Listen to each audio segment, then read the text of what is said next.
Capitalism has two goals, and that is to increase profits and decrease the cost of production, i.e. labor. So the internal logic of capitalism is, as Karl Marx understood, exploitation. It's why most products now sold on shelves in Walmart and throughout the United States are produced by abused labor in sweatshops in China, Bangladesh, throughout the world, and why unions have been broken and the American worker left bereft of meaningful work, job protection, benefits, and meaningful income. That is the logic of capitalism. Capitalism will exploit everything, including human beings, to the point of exhaustion or collapse. And that's why the environmental crisis is intimately twinned with the economic crisis. So many theorists have written correctly that capitalism is antithetical to democracy, to equality, to egalitarianism, to liberties. And here we have to talk about negative and positive liberties. So capitalism will promote negative liberties, the freedom to exploit, abuse, control, and profit off of, often at the distress of others, and that those kinds of liberties are championed and held up by a capitalist system. It's a quality that you see, for instance, among libertarians. So there's an erasure of the positive liberties essentially summed up in the common good, solidarity and caring, and an accentuation of the negative liberties which benefit capitalism and destroy the fabric of society itself. Capitalism can't live with those mechanisms, i.e. regulation, control, law, justice, that create a society that is free and that takes care of itself. Those liberties have largely been destroyed by capitalism. I mean, the right to privacy would be a good example. The wholesale surveillance, the control, the infusion of corporate power into every aspect of American political life. The Supreme Court defining unlimited corporate cash under Citizens United as the right of the corporations to petition the government or exercise in free speech. You're upending traditional freedoms and protections through judicial fiat in the service of corporate power. You can't allow corporations to become as powerful as they've become in the United States. Look at Silicon Valley, Google, Facebook, and Goldman Sachs, the consolidation of the banking system. This is extremely dangerous because they are more powerful than the government itself. The corporate coup d'etat, the government becomes an agent by which they further their own ends. The corporate interests are paramount, and the interests of the citizenry no longer count. I mean, that's why you have lobbyists writing legislation. It's why you have these money-saturated elections. Capitalism itself is a negative quality because what it is, by the tenets of any religious or ethical belief, is a negative. The moment you let your guard down, the moment you turn your back, the moment you cease to struggle against these entities, they will reclaim the territory they've lost. Repeatedly, when there have been attempts to control capitalism, capitalist forces work as hard as they can to restore their lost hegemony, which they've largely done in the United States since the New Deal and globally. The larger they get, the less any kind of control is possible, and that unfortunately is what has happened.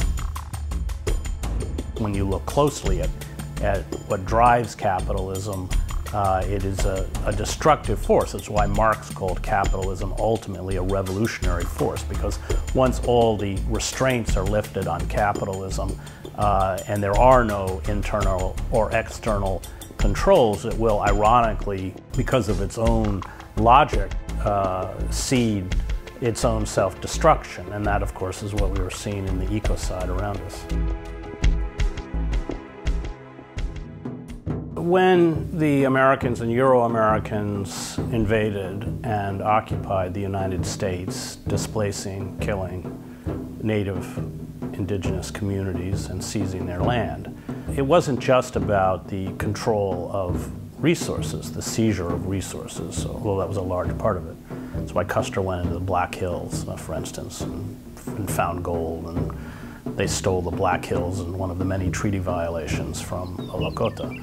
But it was also a competing ethic because indigenous communities were communal. The values of capitalism, the hoarding of things for yourself, were seen as negative qualities within indigenous communities, where everyone ate or no one ate, where those leaders who were most respected were those who sacrificed on behalf of the community for everyone else. So there was a competing ethic that had to be destroyed, along with the physical seizure of the land that indigenous communities held in order to sustain themselves.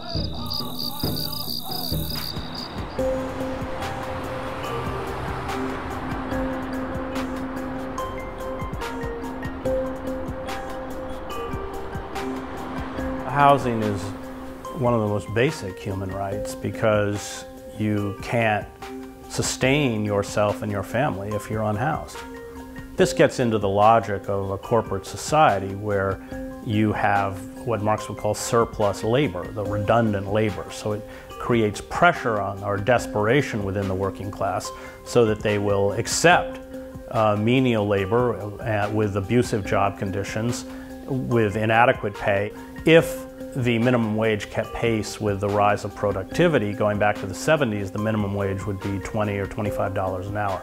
But of course, in a financialized economy where so much money is made off of debt peonage, these forces have prevented the rise of the wage. It's not just been stagnant, but in real terms, of course, declined in terms of purchasing power. And so there is a kind of diabolical logic to making housing unattainable for the poorest segments of the population because it creates a desperation within the working poor and the working class that makes them more easily abused and controlled by corporations.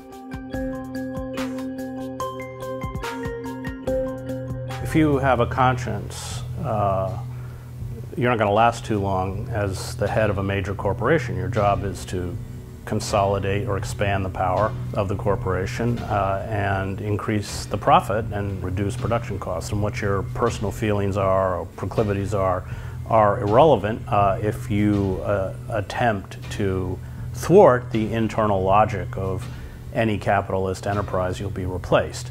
And so the qualities that in essence are celebrated by corporations or by the capitalist elite are the qualities that are associated with psychopaths: the incapacity for remorse or guilt, a penchant for lying and deception, the elevation of the interests of the self above the interests of anyone else. You see those qualities celebrated throughout the culture, the cult of the self. Reality television shows, for instance, are based on promoting those who exhibit those qualities, and in a reality television show their reward is fleeting fame and financial reward. And so it replicates on a much smaller scale precisely what you see among corporations. So this is the logic of capitalism. There's no way around it.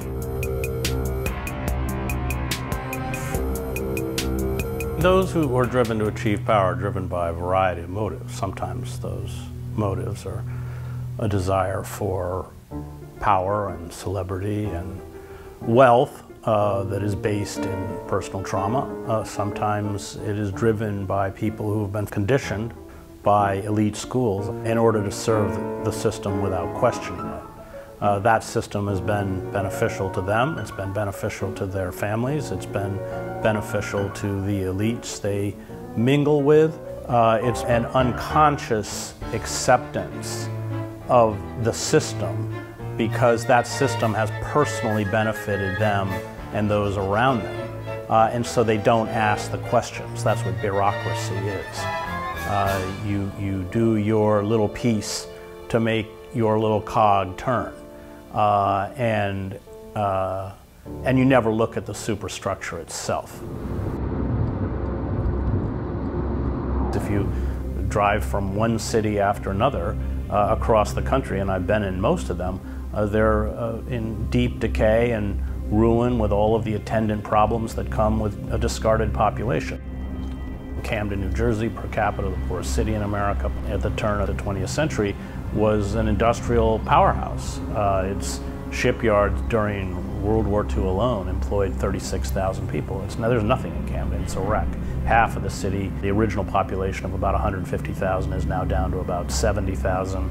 Even the public library is abandoned with trees growing through the roof. Whole blocks are abandoned with all of the despair and attendant problems of extreme poverty, violence. Camden also, year after year, per capita is one of the most dangerous cities, the highest rates of homicides in the country.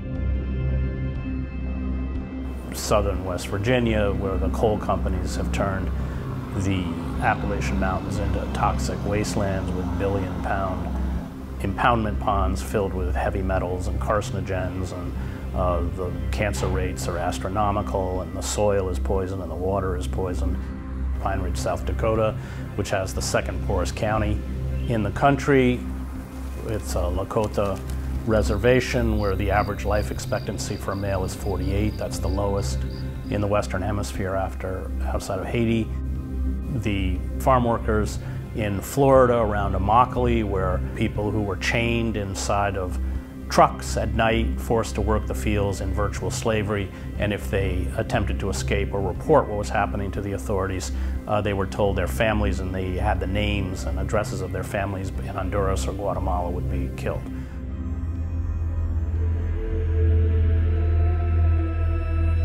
These sacrifice zones are important because they illustrate what capitalism will do. A sacrifice zone is a place where there's no impediment to corporate control and corporate profit and corporate exploitation. They buy off the press, they buy off the elected officials, they buy off law enforcement, and they proceed to ultimately destroy the very land that they are exploiting. And now, of course, the entire planet has become a sacrifice zone.